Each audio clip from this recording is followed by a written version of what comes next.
Welcome back. Joining us today is the executive producer of a new documentary. It's highlighting African women living with epilepsy. Hannah Whitten, welcome to the show. Thanks for talking about this because it's so important to talk about.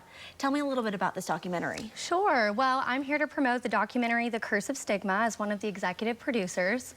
The Whitten Newman Foundation, a local private nonprofit, partnered with the Band Foundation and a local film company, Lampstand Story Company, to create the first ever documentary about epilepsy in Africa. But it's more than a movie. Any funds raised from the film will be donated by us to our partner, the International Bureau of Epilepsy, for an anti-stigma campaign in Africa. What is epilepsy for someone that's watching going, what is that word and why is it so important to talk about? Epilepsy is a treatable neurological condition that affects over 50 million people globally, which makes it one of the most common neurological disorders around the world.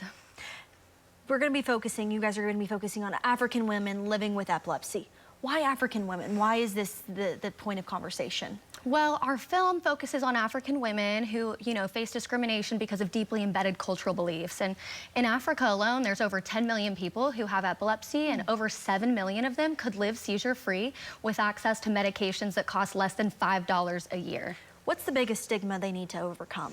Stigma is pervasive and complex, so any examples I give would be an oversimplification. But essentially, in developed countries, epilepsy looks like the ability to have barriers to employment and to live an independent life. A seizure that lasts only a couple seconds can lead to a total loss of driving privileges in the United States. For people in developing countries, stigma looks like the inability to know that epilepsy is a treatable disease.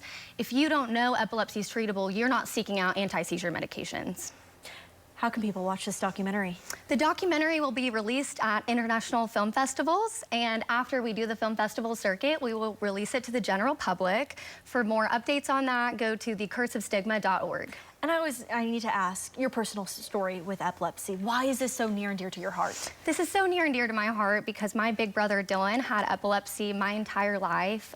We were so close, and his outlook on life was really beautiful. He passed away from sudden unexplained death in epilepsy in 2017, and I made a promise to never stop saying his name.